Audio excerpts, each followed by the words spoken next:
Yes, in the previous class, we have started our discussion about this changing the file permissions, relative and the absolute permissions, and the commands that we use to change the file permission is chmod. With that various option, the relative is nothing but with the characters uh, u, g, o, plus, minus, and in the absolute, it is the numbers, octal numbers 1, 2, 3, 4, 5, 6 up to 7. That is how we change the permissions. Recursively changing the file permission is with that chmod, you have to add hyphen capital R, then it will change the permissions of all the files which are present in that directory or in the subdirectories. And directory permissions means that we have discussed what is the default permissions of the directory, how the permissions of the directory have the control over the files within it, even though all the permissions are there for the files. If the full permission is not there for the directory which it contains, you cannot access that particular file. That is how it works. Yes, that is the what we have discussed in the previous class. Now we will start the shell interruptive cycle chapter. See, in this chapter we are going to discuss completely about the shell. In that wildcards, we will see what is the meaning of that wildcards, or how to remove the importance of the special meanings of the wildcards, which are those three standard files and the redirection. See, the shell is nothing but, as I said in the previous class, shell is nothing but it's a command interpreter where you can execute your commands. And that is a program that is been already written by the Unix operating system, and they have give it with the OS itself. How to access that? There will be an option called terminal. If you open those terminal directly, it will wait for the prompt to enter any key. This is a shell. This is a command interpreter. Here, this command interpreter or the shell,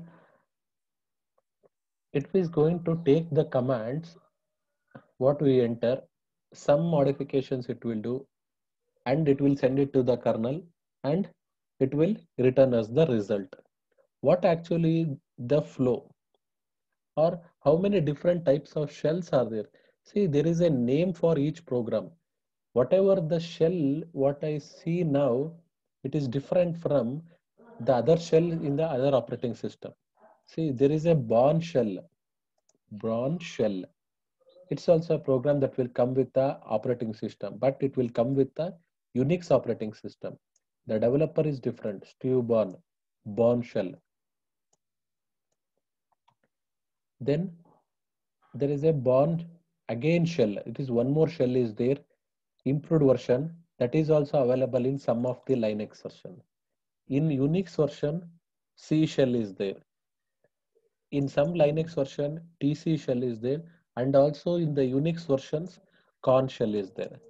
These are the names of the shell, the program. We will check in this Fedora, the Fedora 10 which I am using, which shell which currently is running, or which shell this Linux operating system supports. In order to check uh, the the shell, you have to use this command ps. This ps will give you the command bash shell. This is the shell this Unix operating system supports. Or you can use this also, echo slash dollar shell bin bash. Remember the name, the shell name is the bash shell. The Bourne shell is another one is bash shell is there, that is not listed here. Sorry. This bash shell is also supported here. Whenever the system administrators logged into the Unix operating system, the shell starts gets the program started running. Then if you open the terminal, it will wait for the user to enter any commands. There are so many shells are there. In that one shell I have shown, bash shell. How exactly the shell works in the background? What is the flow? Here is one sample flow chart is there.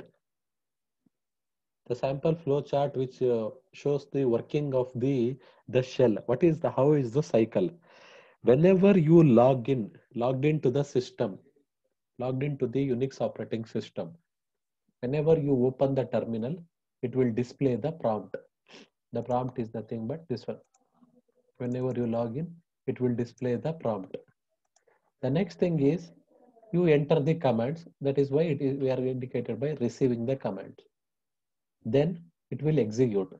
Where it will execute, it will take, it will rename it, and it will give it to the kernel, execute the command, and then if you log out the command means if you use log out is nothing but stop, and whenever you come out of the Unix operating system, that is indicated here, log out. If you don't want to log out, once again it will prompt, display prompt, you enter, executed by the kernel. Once again, if you want to log out, close, or else if you don't want, once again it will prompt. In that way, the flow happens. The shell, it is going to, in the stepwise, I'll say it once again. It will issue the prompt. It will wait for the user to enter the commands. After that, what it will do? Actually, it will take the command and it will search for the shell. It will scan for the meta characters. Meta characters means start, slash, this pipe symbol, anything, any special characters it is there in the commands. If it is there in the commands, it is going to simplify it. If there is a star, it will replace us with all the file names. Some meaning should be there for the meta characters in the command. After that, simplifying the command line, it is going to send that the command for the kernel for execution. Until that, the shell will wait the command to complete the execution. You cannot do anything in that time. Whenever you send the command to the kernel, the shell will wait and the user has to wait. You cannot run once again another program. Since it is so fast, you cannot observe that the changes, but it will be in the waiting state. The shell will be in the waiting state. Once it completes, after the command execution, the prompt once again it reappears, and from the shell, from the waiting state, it will be going to start the next state. Next state, once again displaying the prompt, enter the commands, search for the meta characters, simplify it, pass to the kernel for execution, shell move to the waiting state. Once it returns the output, once again move from waiting state to the next cycle. This is how it is the complete cycle of a shell. This is also an important question. Remember this, the working of an shell.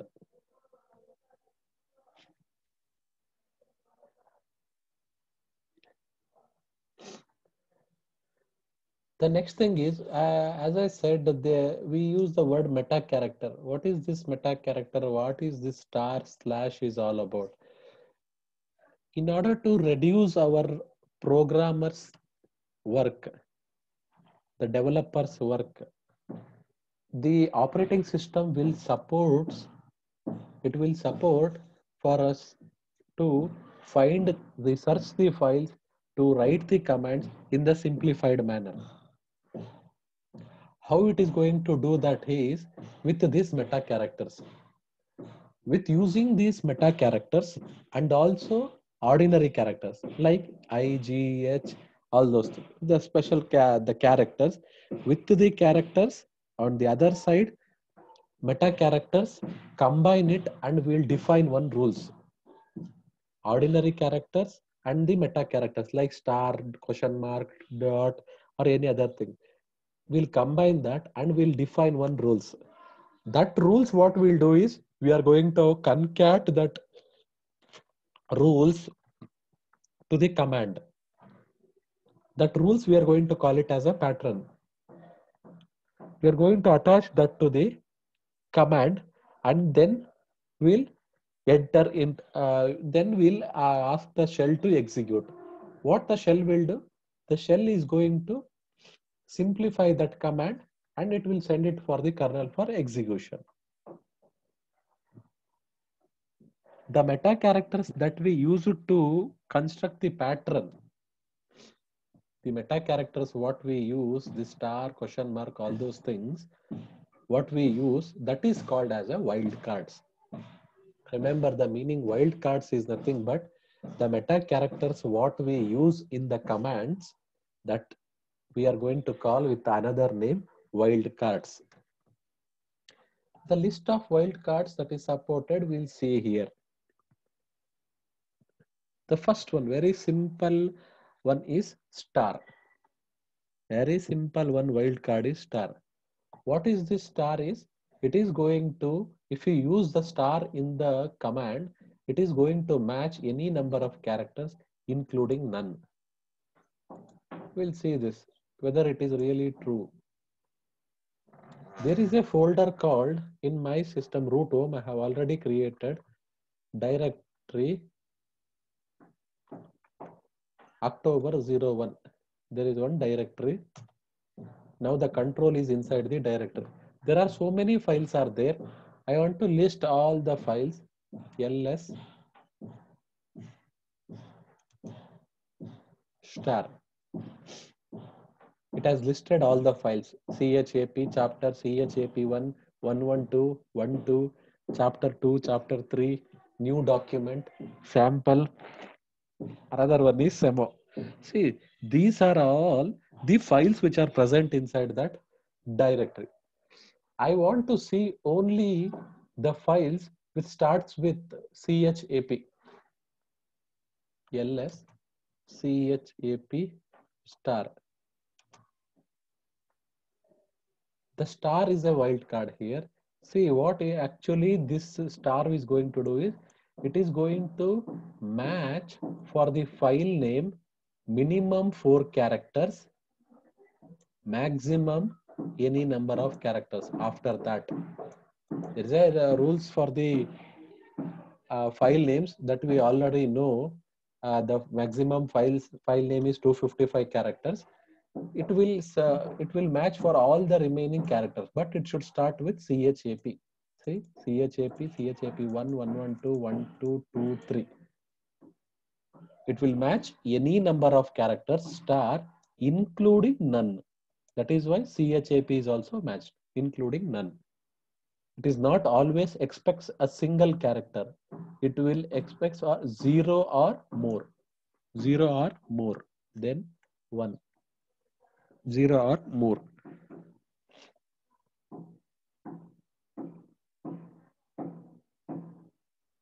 See, I'll search for ls s star.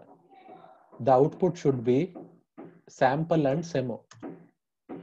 The output is sample and SEMO because the file names which starts with the S are two. S followed by star, sample and SEMO. These are the two files.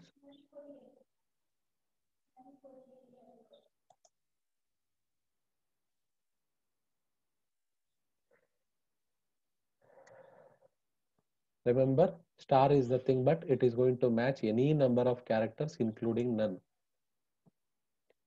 The ls is this one. Echo star, you can check this also. Echo star is also is nothing but it is going to list all the files which are present in the directory. You also say you have seen this, right? RM star.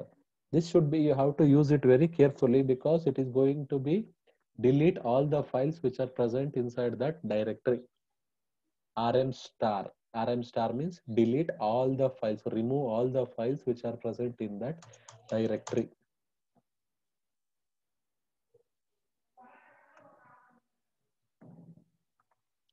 Clear?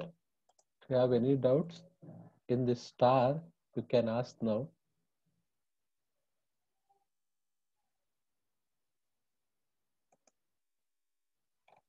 Anyone can raise your hand. If you have any doubts in this.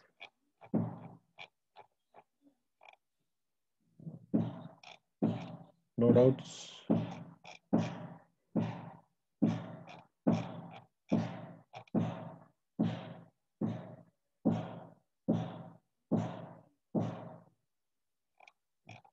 Okay.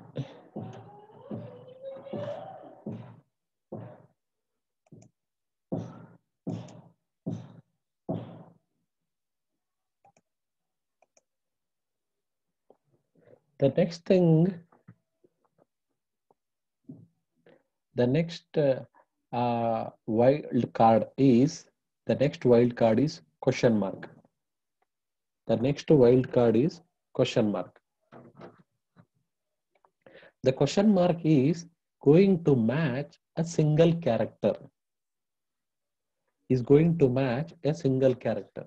Means it will expect for one single character. It is not 0 or more, it is 1. Actually, it is 1. It will expect some single character. We'll check now. LS CHAP question mark. If I enter like this CHAP question mark, this question mark will be expect for single character.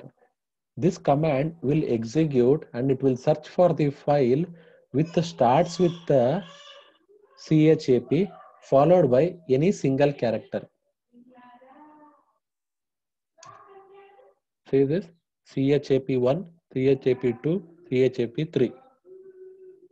It will expect for single character. If I use two question marks, CHAP1, 2, mandatory it will expect for the single character.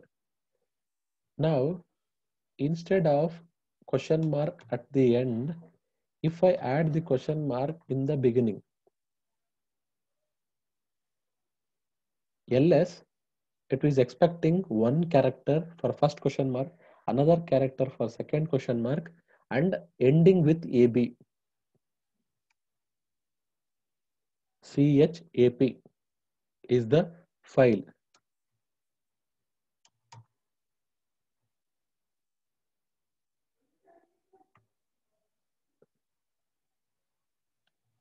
If you don't use anything, it is just only CHAP.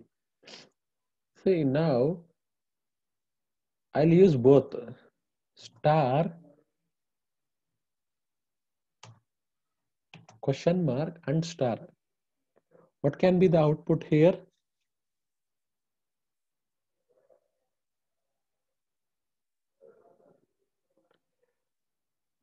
The output will be, it is going to search for the file CHA with the minimum one character. After that, any number of characters. After that, any number of characters. That is why it is going to match all these files. CHAP is matched. It will expect for the single characters. After CH,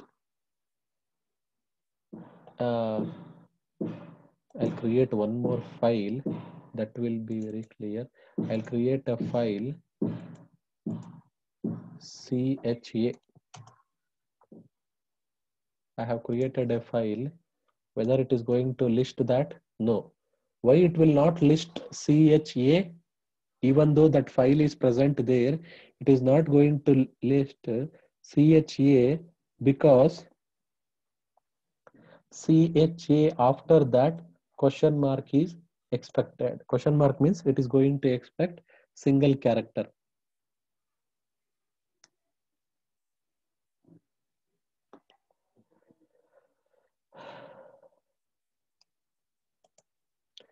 This is how it works.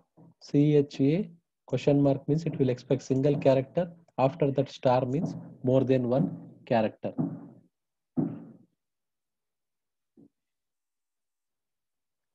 The next thing is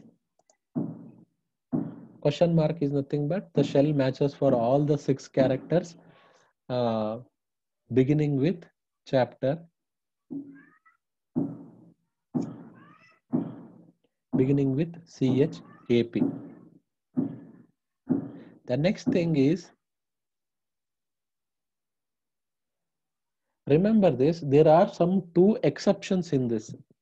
The two exceptions are if there are hidden files, if there are hidden files that is not been listed in the ls commands. Whenever you use the pattern matching, whenever you use the pattern matching, the hidden files are not being listed. If you want to list the hidden files, then you have to use the dot. But but if there are dot, as I said, hidden files means it will starts with the dot.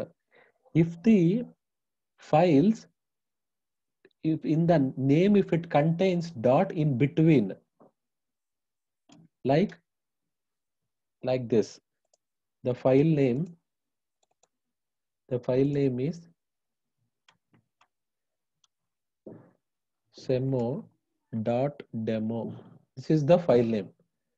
If this is a file name, whether it is going to search that ls s star, see, if it contains dot in between, it is going to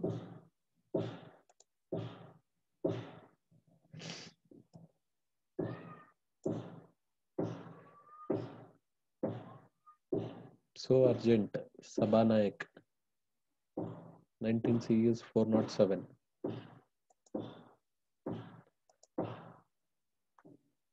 If the dots are in between, if the dots are in between the file name, the command, the pattern matching, it is going to list the files. But if there are hidden files, if there are hidden files, it is not going to list.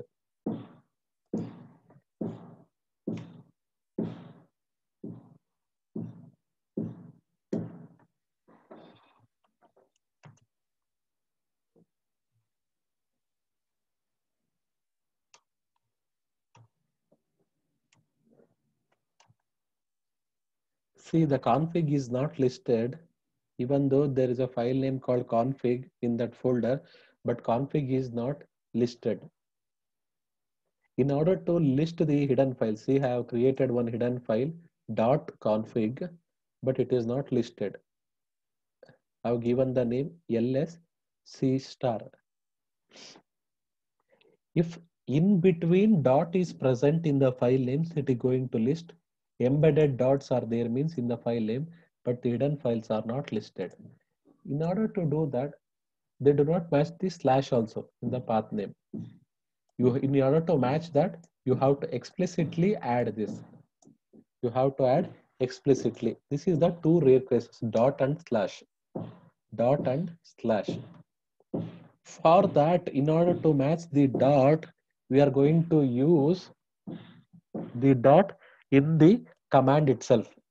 In order to list the hidden files itself, what we do is we are going to include dot in the command dot question mark star.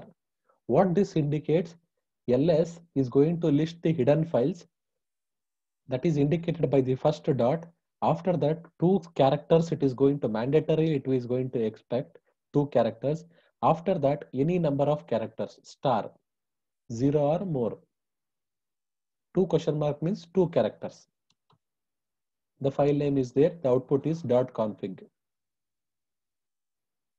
It is going to list the hidden files.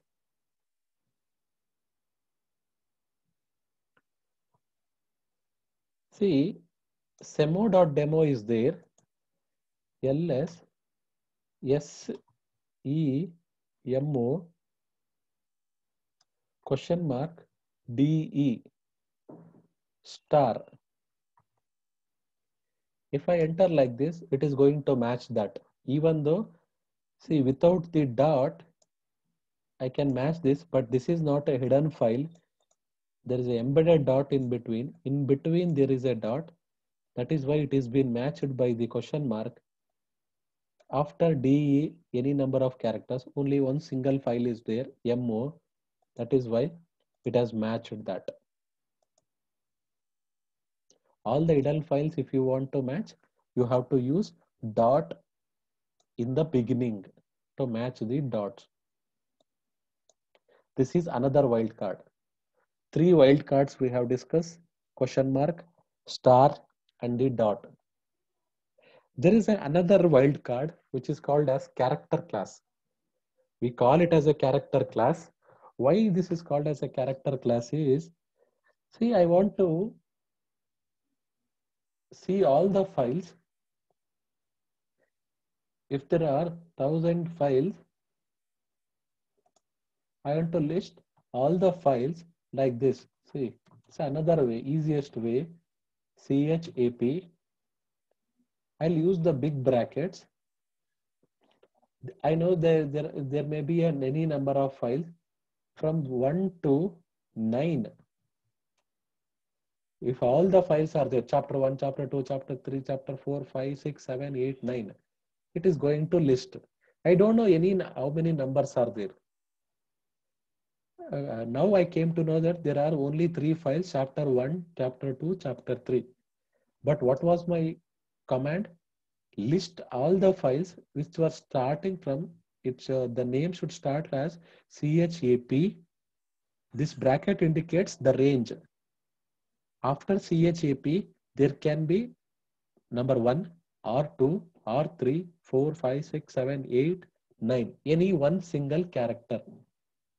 You can write the range. Can you write like this? One more range, 1 to 9. Yes, you can write one more range. If you write the bracket, mandatorily it will show some file.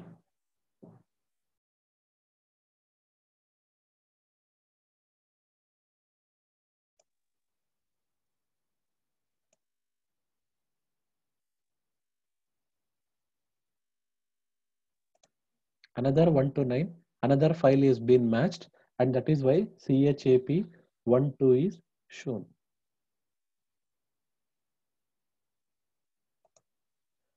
See, what is this? Indicates ls data 0. Then the file name should start from data 0. After that, the possible options will be 1, data 01, data 02, or data 04. This chapter 1 to 4 means the range. It can be chapter 1, 2, 3, 4. File X, file Y, or file Z. This is how it is going to match. That is why the range, since we are giving the range, that is why we say it's a character class. It's a character class.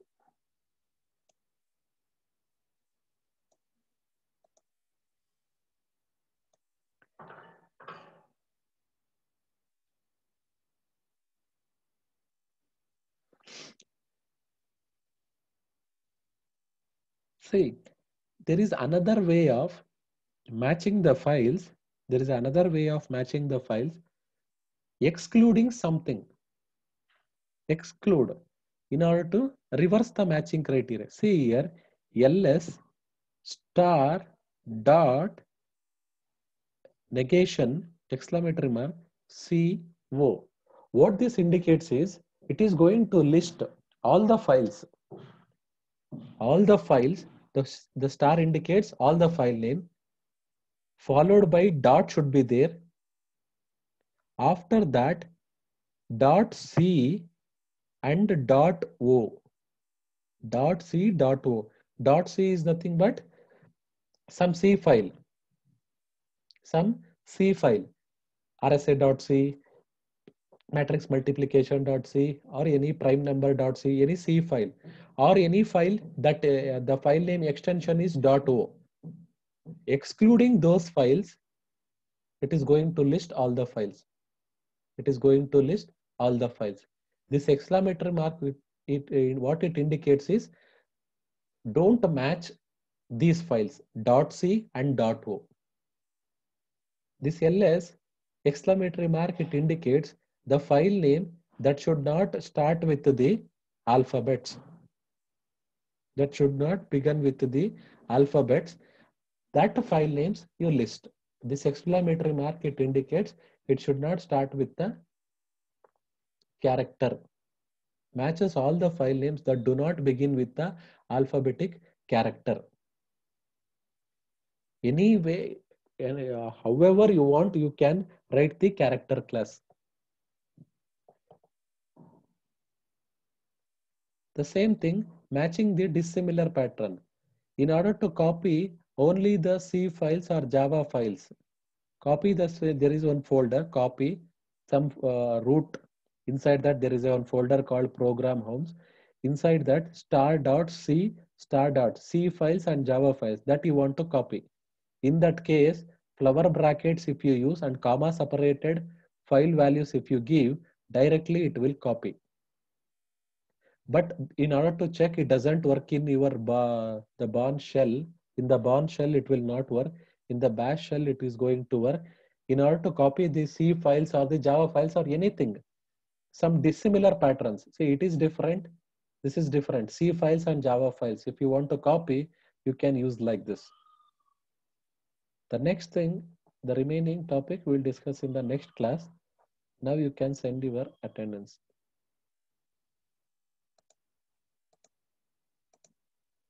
Some of them has raised your hand. Who is that?